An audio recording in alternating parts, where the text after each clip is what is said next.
সিনহা মহোদয় যে আজকে সকলে চোখ কান দুটোই টিভির দিকে ছিল, কারণ আমাদের রাজ্যের মাননীয় মুখ্যমন্ত্রী গত 28শে আগস্ট যেদিন তিনি বললেন খোঁজ করবেন আপনারা, অছাত্রদের নিয়ে লাল চুল কানে দুল, স্কুলের গণ্ডি না পেরোনো, কিছু তোলাবাজকে নিয়ে মেয়ে ওরে একটা সভায় খুব লম্বা চওড়া দীর্ঘ বক্তৃতা করেছিলেন। বক্তৃতায় দম্ভ ছিল, অহংকার ছিল, ঔদ্ধত্য ছিল। সেই বক্তৃতাতে তিনি বলেছিলেন আগামী সপ্তাহে বিধানসভা করব, উনি বিধানসভার মালিক, স্পিকার তো উনার রাবার স্ট্যাম্প। উনি বলতে পারেন না, তবু বলেছেন, কারণ এখানে তো একটাই পোস্ট, বাকি সব ল্যাম্প পোস্ট, সবাই আমরা জানি। কি বললেন? ফাঁসির আদেশ দেব, 10 দিনে কার্যকর করব। আমরা বললাম বাবা, তাহলে ঠকে শিখেছেন। উনি বিধানসভা ডাকালেন, কালকে একটা বিল ডিস্ট্রিবিউশন হলো, ভুলে ভরা বিল। সেই বিল আজকে আবার সকালবেলা কারেকশন করে নতুন আঙ্গিকে বিতরণ করা হলো, যাতে বলা হলো চার্জশিটের পরে 30 দিনের মধ্যে যদি দোষ প্রমাণ হয় তাহলে তাকে সর্বোচ্চ মৃত্যুর শাস্তি দেওয়া হবে। মমতা বন্দ্যোপাধ্যায় আজকে বিধানসভাকে লাইভে দিয়েছিলেন। গোটা ভারতবর্ষের মধ্যে এই একমাত্র রাজ্য যেখানে বিধানসভার অধিবেশন লাইভ হয় না, এমনকি ইলেকট্রনিক ভোটিং মেশিনও ভারতবর্ষের একটা বিধানসভায় নেই। সেটা হলো মমতা ব্যানার্জির বিধানসভা, পশ্চিমবঙ্গ বিধানসভা। সেখানে আপনারা জানেন আমাদের বক্তব্য লাইভ করতে বাধ্য হয়েছে। খেলায় না পড়লে বিড়াল গাছে ওঠে না।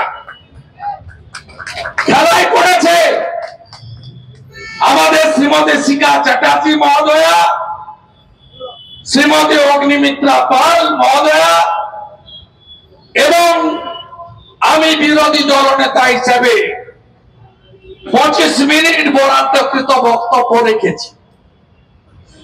আপনারা সব শুনেছেন, আমি আর ওই কথাগুলো রিপিট করতে চাই না।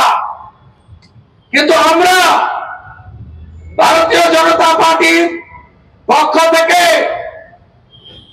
মুখ্যমন্ত্রীকে বলেছি, বিল এনেছেন আপনি স্ট্যান্ডিং কমিটিতে নিয়ে যাননি।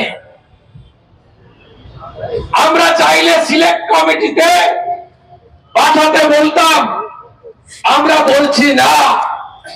ভারতীয় জনতা পার্টি ধর্ষক এবং ধর্ষকদের সাহায্যকারীদের সর্বোচ্চ শাস্তি ফাঁসি অথবা মৃত্যুদণ্ডাদেশ দেখতে চাই। আমি on behalf of BJP legislature party বিলে 7টা অ্যামেন্ডমেন্ট দিয়েছিলাম। আপনাদের জনগণের জানা দরকার আছে কি ছিল অ্যামেন্ডমেন্ট। 1 নম্বর, এফআইআর করতে যদি থানা পুলিশ আধিকারিক অস্বীকার করে তাহলে ওই পুলিশ আধিকারিককে সর্বোচ্চ শাস্তি দেওয়া হোক। দুই, নির্যাতিতা মহিলা বা শিশুকন্যা যদি নির্যাতিতা হন, তার মেডিকেল ট্রিটমেন্টে যদি কোনো অবহেলা করা হয়, বিলম্বিত করা হয়, ত্রুটিযুক্ত চিকিৎসা হয়, সংশ্লিষ্ট স্বাস্থ্যকর্মী বা চিকিৎসক তাকেও শাস্তির আওতায় আনা হোক। তৃতীয় ছিল যে যারা তথ্য প্রমাণ লোপাট করবেন, যারা এভিডেন্স লোপাট করবেন, তাদেরকেও সর্বোচ্চ শাস্তির আওতায় আনা হোক। আর ছিল যখন প্রাইমারি মেডিকেল